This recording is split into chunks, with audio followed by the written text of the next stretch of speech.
Please note that the views expressed on this program are those of the individuals who speak them, and not necessarily those of Portsmouth Community Radio, its Board of Trustees, members, volunteers, or underwriters.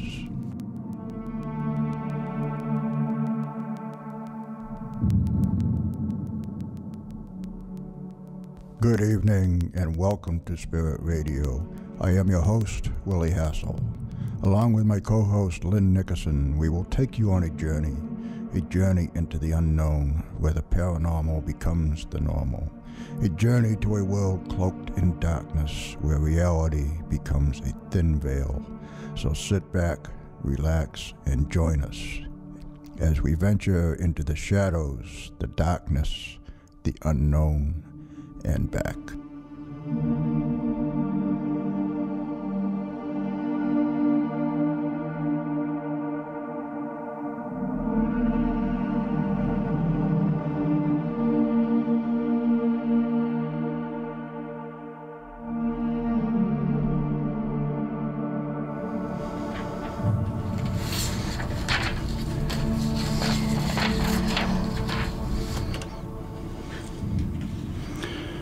And good evening once again, and welcome to Spirit Radio, the Paranormal Experience. I am your host, Willie Hassell, your gatekeeper to the dark side, your guide to the realm of the unknown, the unseen, the unthinkable. And alongside me, as always, is the lovely, the mystical, the smiling, mysterious Lynn Nickerson. Good evening, Lynn. I'm a New England snow bunny. New England snow bunny, yeah. Okay. I know you're just loving it. Yeah, being a snow bunny, I'm loving it. But my other part of me, my other alter ego, is not liking it at all. Well, I'm not even pretending. On either side, I hate it. That's all there is to it. Enough is enough. Enough is enough. I'm convinced. Okay. But I bet it's nicer in Baltimore. I bet there's no snow in Baltimore. I don't know about that. I'm sure it's a little bit nicer. But whether or not there's no snow, that's another. Well, I bet if we're really nice, we can get a weather report from Baltimore. Hey, I bet we can do that. And all we probably have to do is introduce tonight's guest. And That's right. He'll probably tell us all about it. So tonight's guest is Robert Sullivan.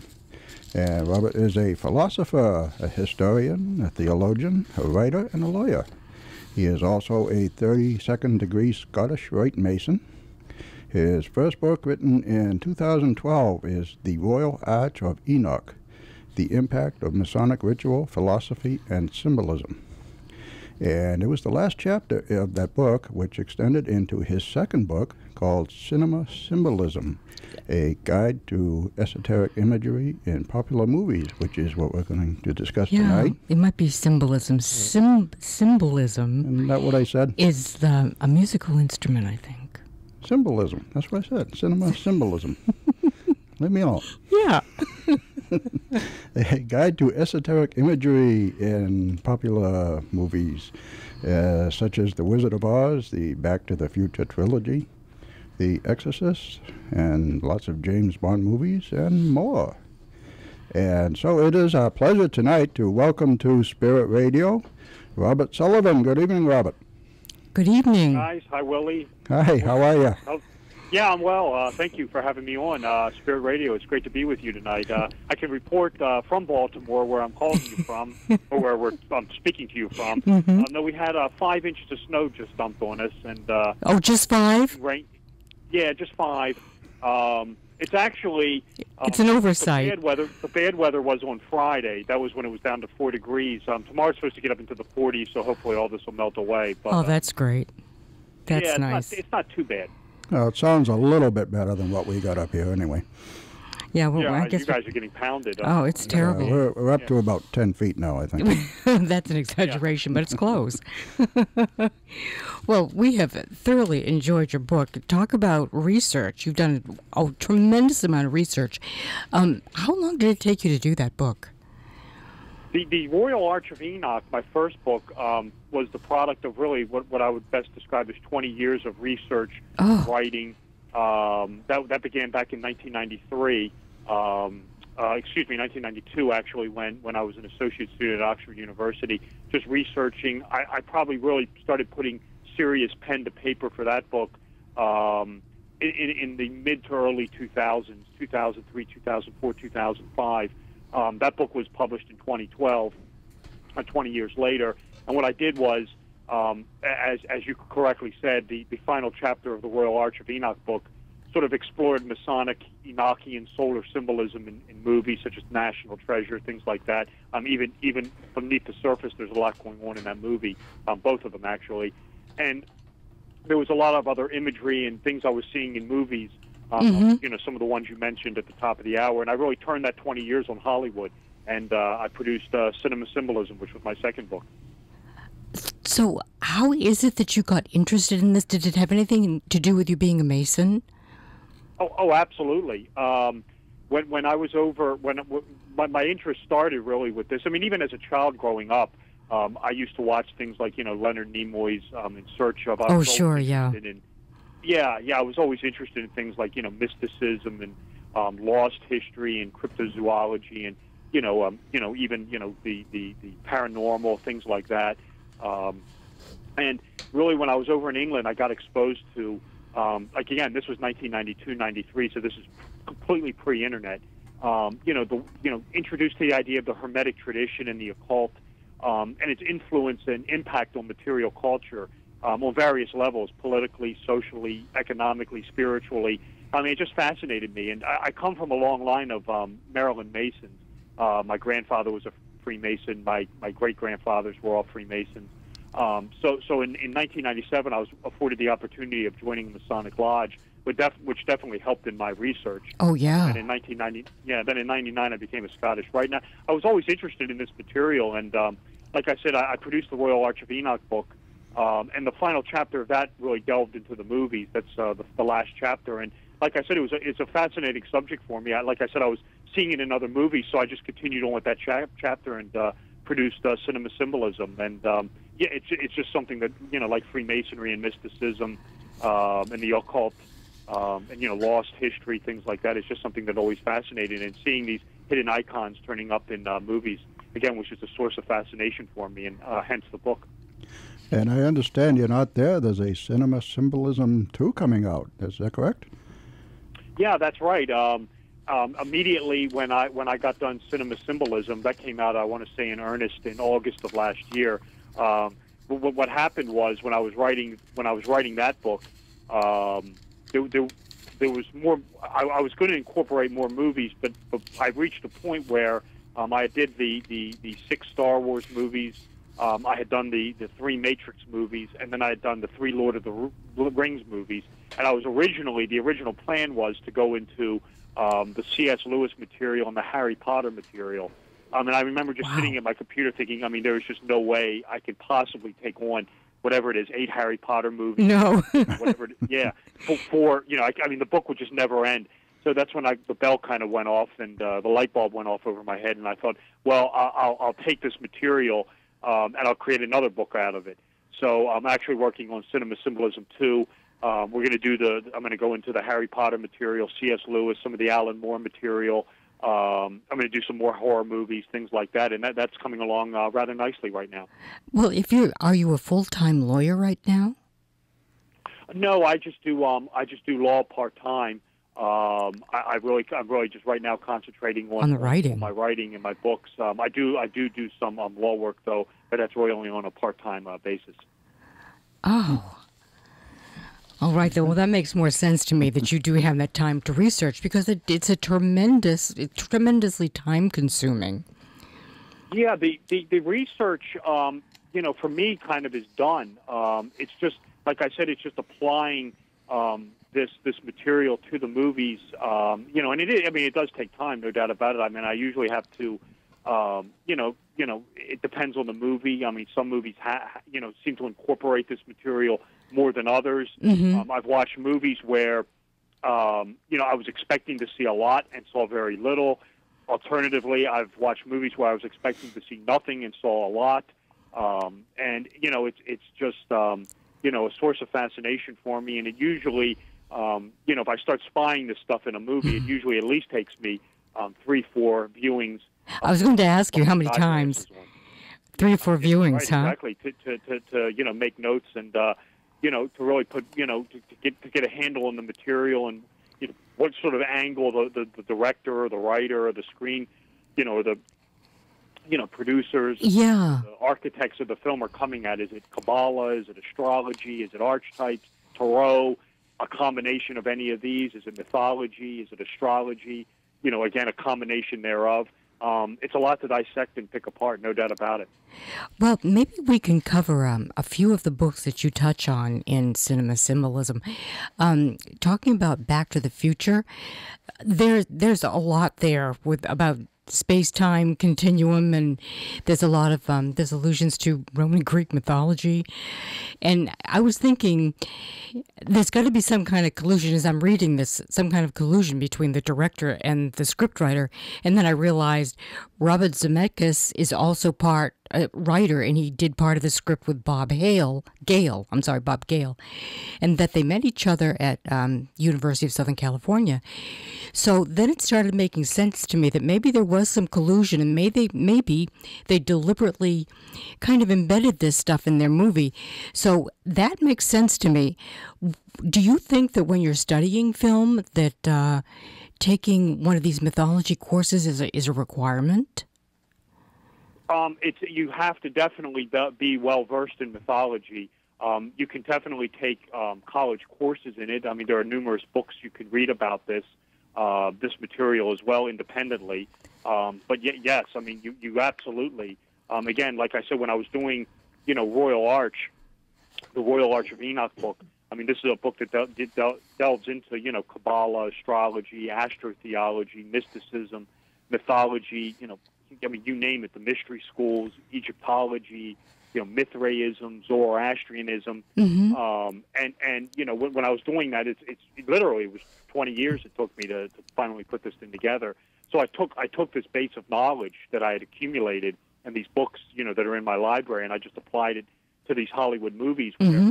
I was seeing this stuff, and it had reached a point for me where, like I said, if I was seeing this once or twice in a film or something to that effect, I'd be, kind of willing to somewhat dismiss this as coincidence. But then I was seeing it over and over again, and not Really? seeing it, but just, just in heavy doses in these films. And you're right. I mean, the Back to the Future definitely deals with some very esoteric numerological references, Egyptian mythology, solar mythology. A lot going on in those movies. So is it typically a requisite to take the mythology courses or even study Carl Jung? Or is that just kind of a... Absolutely. Yeah, I mean, again, this is material that you could find in a college course. Again, it can be studied independently. Yes, absolutely. Carl Jung, the collective unconscious, is critical to this research. The work of Joseph Campbell, a very famous mythologist, his work and his books are critical to this as well.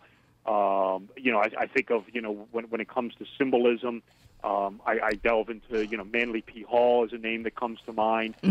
Certainly Albert Pike, when you're dealing with, Masonic symbolism and symbolism from the ancient mysteries. He's a good interpreter of this material as well. So yeah, I mean, and books on mysticism, the Hermetic tradition. I would recommend the works of Francis Yates for some of this material. So yeah, I mean, there's a plethora of books that definitely helps inform. At least it helped inform me in researching the Royal Arch and putting it together. And like I said, it definitely came in useful with Cinema Symbolism. No question about it.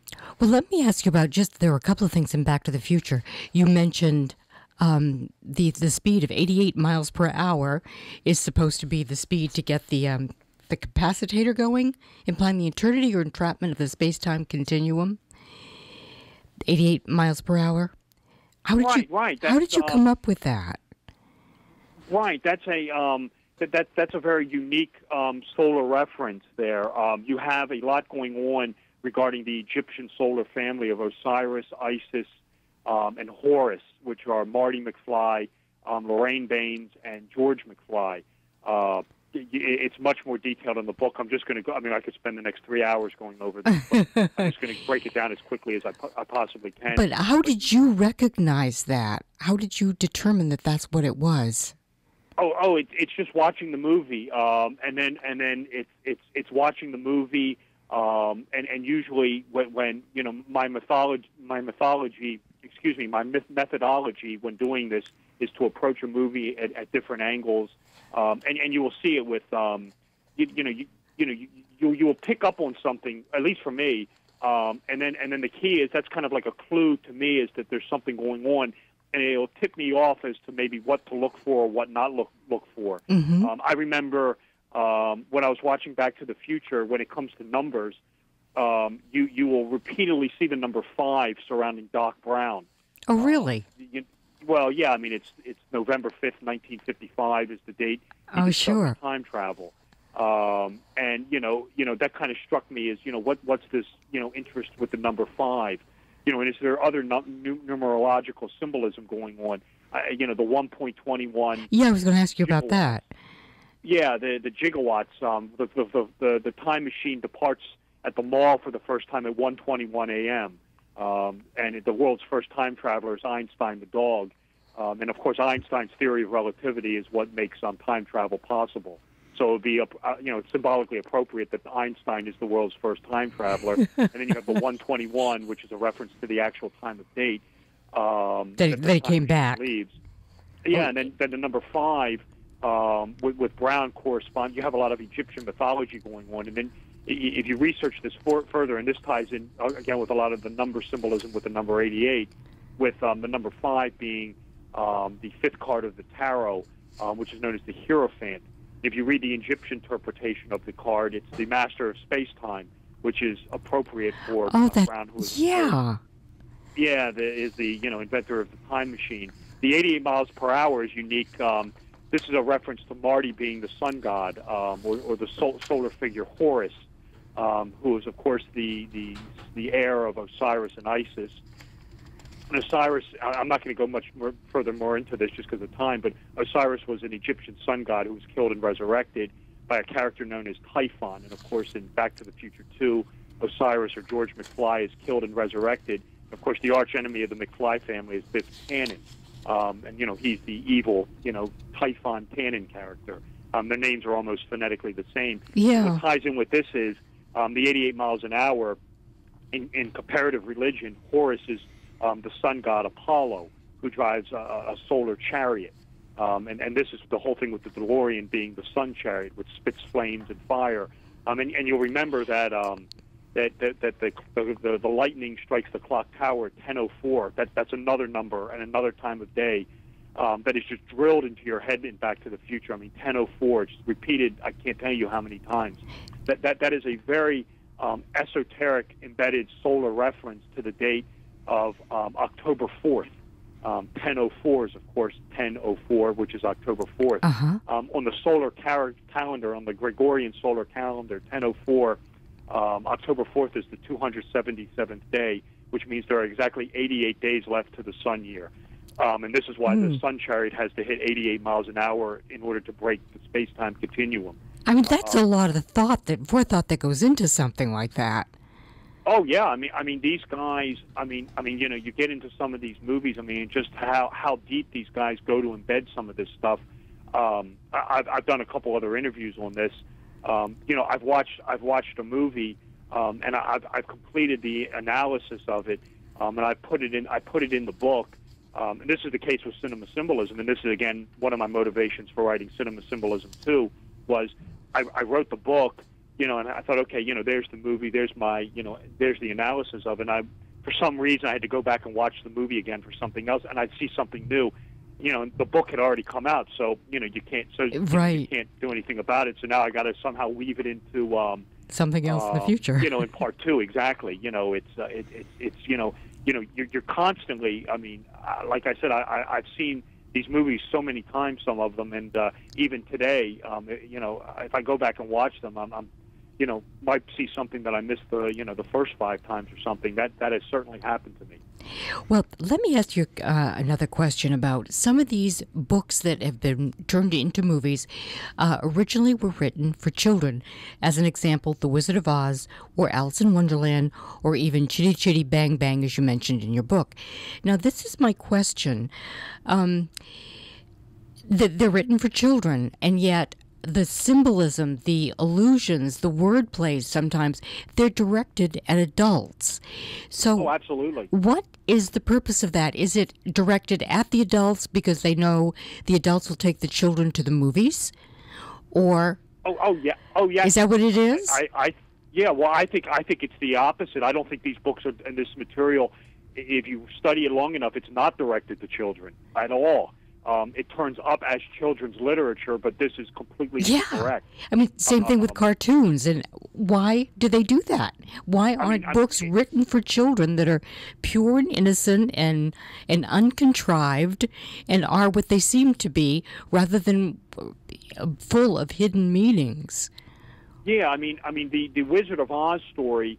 I mean, and you get into like with Lewis Carroll. Who did Alice in Wonderland. The Alice in Wonderland was that at the time when that came out in the mid-19th century, that was actually chalked up. The genre that was actually placed in is actually called nonsense literature. Really? Yeah, and that is far from nonsense. There's a lot to it. A lot. Lewis Carroll was a mathematical genius. A lot of the characters are based on mathematical theorems. Really? Now that I didn't know. Yeah. You have a lot going on with the Mad Hatter. You have the entire. The Alice in Wonderland story, and Wizard of Oz, and there's another novel called The Lovely Bones, which was made into a movie. This was a book by Alice Sebold, which was made into a movie by Peter Jackson a couple years ago. Of course, Jackson did The Lord of the Rings. They're essentially all but the same story. It's the idea of the initiatic storyline, the journey of gnosis to come to self-revelation or epiphany. You'll find it in Alice in Wonderland. You'll find it in all three of the stories. The only main difference is Alice. Alice goes into the fantasy realm. The little girl in Lovely Bones goes to the afterlife, and Dorothy Gale goes to a magical land called Oz. Other than, of course there are other twists and things, but if you just break it down to its bare bones, it's all but the same story. You're right. A lot of this stuff is directed at children, or is written off as a children's book. They contain a lot of adult themes. I believe these guys were all very well versed in this material, and just encode it. I think of some of the you talk about. I've talked about this before, and I certainly bring it up here. You look at some of the if you wish to see this really in action, in the idea of movies being directed at children and getting the G rating, but then if you sit down and look at it, it's like, what are you really looking at? Is some of the stuff with Walt Disney. You are dealing with some of the movies put out by Walt Disney. Not all of them. No. You're dealing with incredibly dark themes coming out of the Brothers Grimm's fairy tales. Yeah. Themes of witchcraft. You have a very high, magical, Kabbalistic theme in Fantasia. You have satanic magic in Fantasia with Night on Bald Mountain. You fast forward to the 1970s. You had, two movies that my parents took me to see in the theater. The Witch Mountain movies. Oh, sure. Escape From and Return To, which deal with, mind control, mass murder, government conspiracies, the occult, mysticism. And it's just one of those. They're movies that are sort of hidden in, or the material is presented in plain sight. There it is, and you slap a G rating on it, and you put a colorful, childlike poster up. But it's, what are you really looking at? Yeah. And when you break down some of these movies, you'll find some very dark themes and very not so veiled esoterica going on. Rob, if you were to produce a movie or do a movie script for children, let's say, for example, would you take the approach of innocent and unassuming within a child's context, a frame of reference, or would you embed it with all of these meanings? Oh, I think if you're asking me what I would do, yes. Yes. I think you are. I think if you're in the know, you embed this material because it's a very good question. Why do this? Again, you're drawing into the collective unconscious. Archetypes. There are archetypes, but some of them are more simple, and some of them you can learn by, but some of them are just so involved that children aren't aware of them. So do you think that you would take an innocent approach, Or do you think you would embed it? Oh, I think you embed it, and that's the whole idea with the collective unconscious, is you're not aware of it. The child may be cognizant, adults aren't cognizant of it. No one is. It's it's the unconscious mind. It's there, and it's an unconscious reservoir. And we have an idea of what taps into it. But for a child, they can be, a child is just as easily susceptible to this material as an adult is. Sure. I mean, for example, and again, the Star Wars movies. You look at episodes 4, 5, and 6, which came out in the mid to late 1970s. Well, let's see, part 1 came out in 77. I think Empire in 80, and the next one in 83. Again, these are movies that were pretty much directed towards adolescence. My parents, again, these are movies that I went to see with my father. I mean, again, with Star Wars, you're dealing with heavy doses of mythology in these movies. Again, a lot of Egyptian mythology. The Star Wars movies of Lucas come straight out of the world of Joseph Campbell and the monomyth, which is, I'm shortening this down for time reasons, but it's the solar journey. And things that happen to the solar hero on this journey, which, of course, in Star Wars is Luke Skywalker. I mean, his name is literally the sun. The name Luke comes from the Latin lux, meaning light. What light walks across the sky? The sun. And again, if you want to delve into comparative religion, this is the sun god Apollo. Of course, Apollo, his sister is the moon, Diana. So Luke has the lunar sister, Leia, who wears the white robes of the moon. So you will find, this material, and I don't think necessarily that the age of the person, viewing it is really what's really taken in consideration. I think the incorporation of this material is really what is of importance. I mean, because even with children's movies, one has to bear in mind that a child is not going to the movie by themselves. No. Usually they're being taken by an adult. So the idea is you want to have something that appeals to the adult. And to the child, and obviously, I mean, there is evidence, a child has never heard of, Apollo or Diana, isn't familiar with Greek mythology, but the idea is that astrology and astronomy and these sacred symbols and religion is all part of the collective unconscious. So the child, is tapped into it irregardless. Now, the adult, if the adult has a background in it, then it may be another source of fascination, but again, and this was the motivation. One of my motivations for writing this book was to bring this stuff to light. A lot of these movies are, are just these sublime masterpieces, incorporating all this mythology, and a lot of people weren't aware of it. And again, that was just, there was really a primary reason for me to write this book. Yeah, some of those movies are just works of art on so many different levels. Oh, I totally agree with you. I mean, you look at Star Wars. I mean, I was born in 1971, and that's sort of, the film of my generation. At least the first three are. And I mean, they're just, masterpieces. Well, there are a couple of darker. I'm sorry. Go ahead. No, it's okay. And I mean, again, just echoing back to what I said at the beginning, it's unique for me because. When I got interested in this and really started to pursue it and study it and, look at these movies, it was amazing to me. In some movies, you would expect to find it and you don't at all. And then there were other movies. And the Back to the Future is really the one that's chunk full. I had seen all three of those in the theater, and I just started noticing the real tip-off was that with the numbers. The numbers. And how much they keep repeating themselves. And, those are movies that are just overloaded with this stuff. And, again, at first glance, you wouldn't think so, but... it's almost like a slap in the face. Yeah, exactly. Yeah. Exactly right. Rob, we're at the bottom of the hour. We're going to take a break here for just a couple of minutes.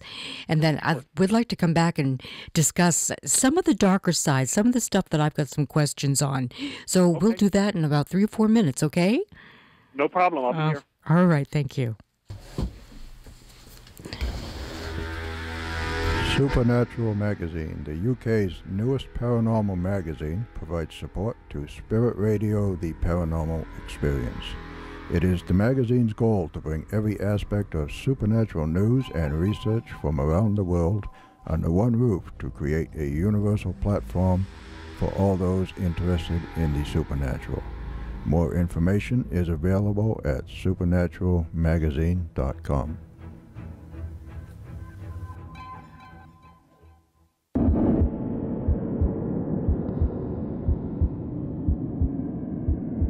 You are listening to Spirit Radio, the Paranormal Experience, on WSCA-LP 106.1 FM in Portsmouth, New Hampshire.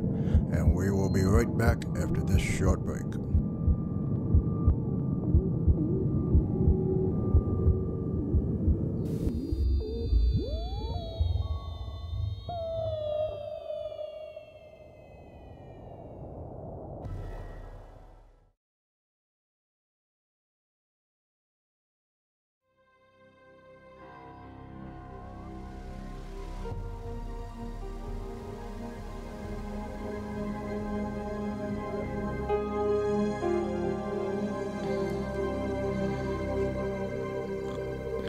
And welcome back to Spirit Radio, the Paranormal Experience, on WSCA 106.1 FM in Portsmouth's West End. And let's see, programming on Portsmouth Radio is made possible by you and by Living Innovations, helping Seacoast seniors and people with disabilities to lead a full and happy lives at home and in the community. For more information, visit livinginnovations.com. And from the community calendar, the Strawberry Bank Museum in the heart of historic downtown Portsmouth, New Hampshire, is an authentic 10-acre outdoor history museum listed on the National Register of Historic Places. A complete schedule of exhibits and events can be found online at strawberrybank.com. And I apparently can't talk. You want to take a shot That's at okay. it? That's all right. Why don't you take a shot? Let me see now if I won't trip over my tongue.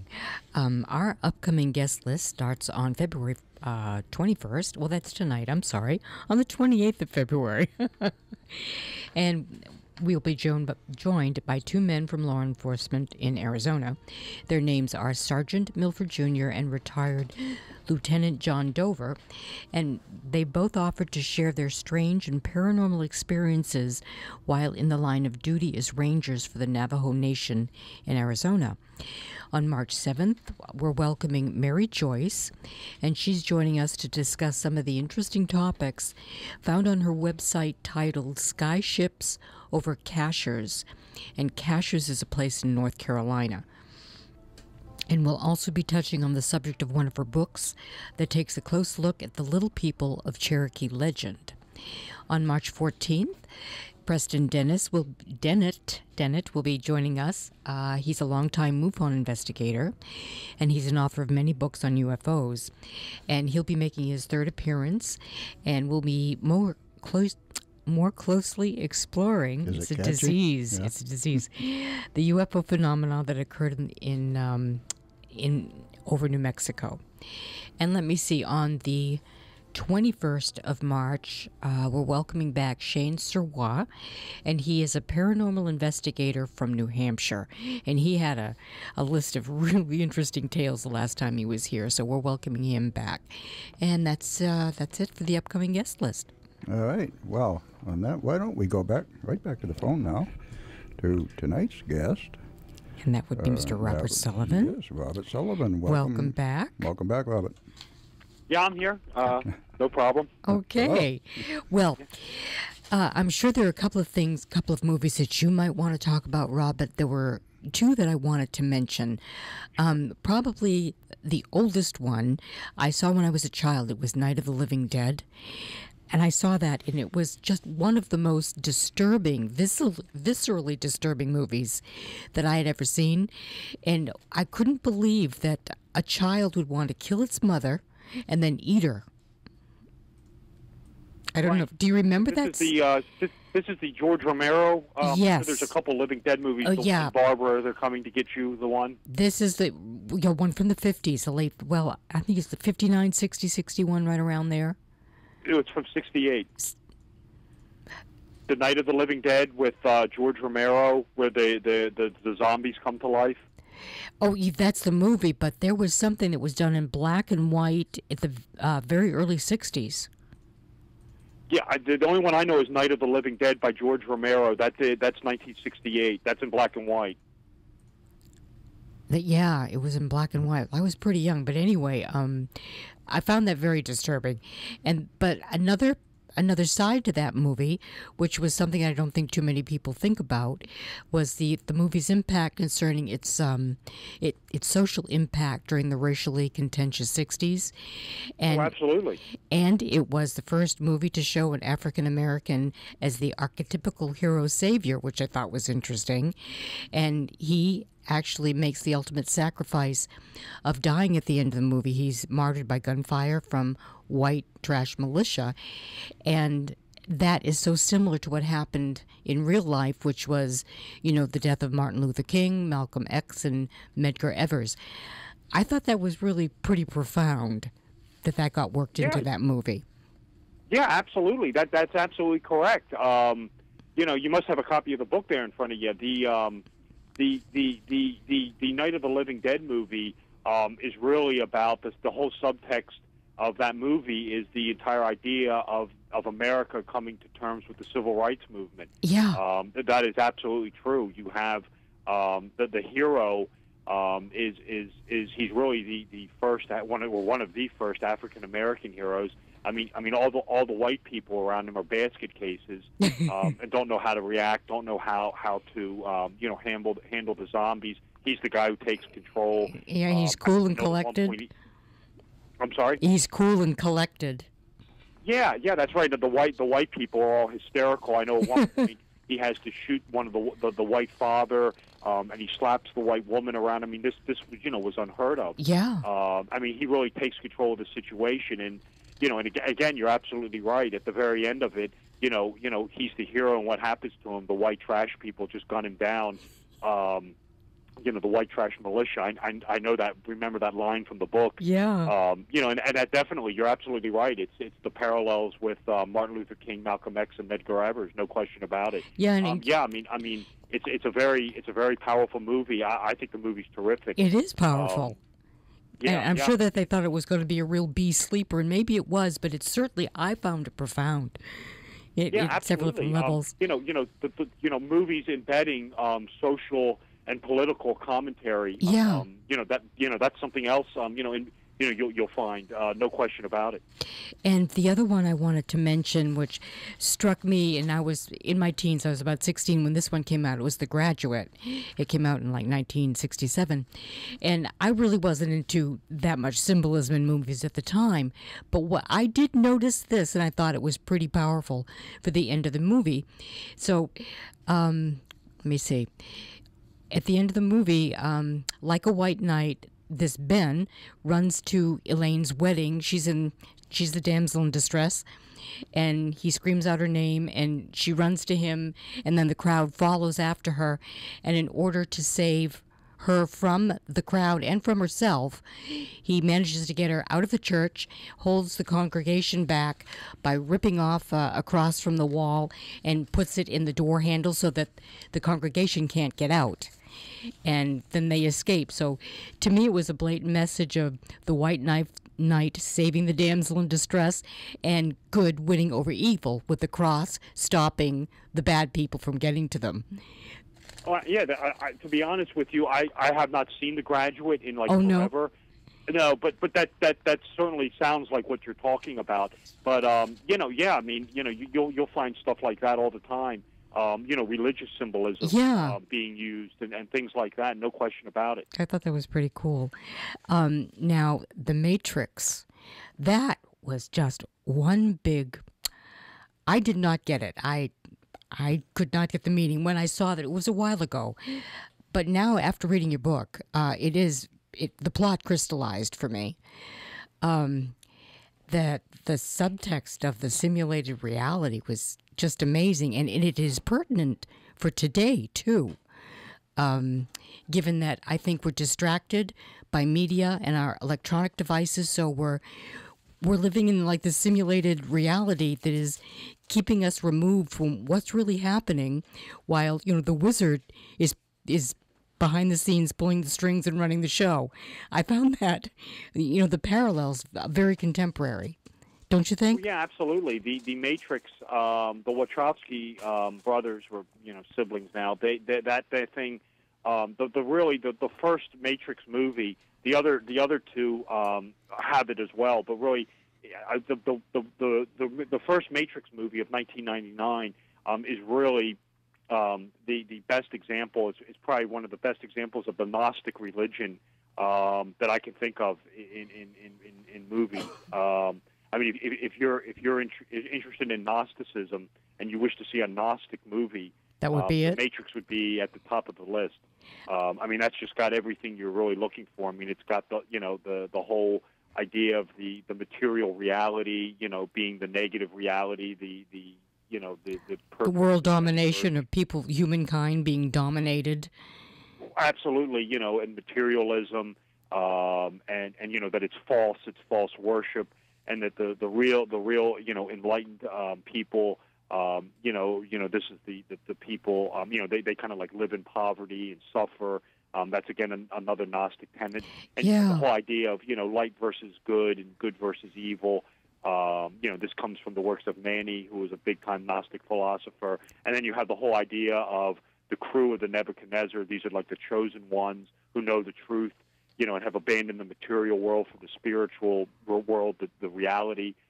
This ties into the philosophies of a Gnostic teacher known as Valentinius, who taught that there was a select few who understood this, and they were the real saviors, and the rest of mankind was kind of abandoned. So you'll find that in the Matrix. You'll find that exact same theme in a movie that came out that exact same year, 1999, called Fight Club. Oh, yes. Yeah, which has the same sort of parallel with the space monkeys, the guys who are joining Fight Club, leaving behind their jobs, leaving behind the material world for the spiritual enlightenment of Tyler Durden. So you'll find that parallel with Fight Club as well. The Matrix, my goodness. Again, that has a lot of archetypical characters, yes. savior figure. You got little tips and clues. I mean, my goodness gracious, you have the whole idea of the sacred feminine in this thing being named Trinity of all things. That is a direct reference to the Nag Hammadi library, where the Trinity was one of the elements of the Holy Trinity was the sacred feminine, known as Sophia in Gnosticism. So I mean, the Matrix movies, the 2 and 3 have it as well. But yeah, if you just wish to see, a really hardcore Gnostic movie, I would definitely direct everyone to the Matrix. And I do all 3 of those in the Cinema Symbolism. Do you? Okay. How many times did you have to see the first one to really get it? Oh, yeah, a couple times, definitely. I mean, I'm not the only one. When I watched the Matrix, the first Matrix movie, I was lost. I mean, I knew what I knew enough about Gnosticism at the time to realize this was just a gigantic Gnostic fable. And you'll find this in, you'll find this in these Gnostic themes in movies that came out, that came before the Matrix. I mean, another one that came around the same time as the Matrix was The Truman Show with Jim Carrey. Oh, yes, yeah. We have the creator of the false world, the demiurge, who is Ed Harris, whose name is Christoph, of all things. Jesus was the carpenter, the creator, the craftsman. He's the craftsman, creator of the phony world. And then you go back before that into the 80s. Blade Runner with Harrison Ford. Oh, yes. Has concepts related to this as well,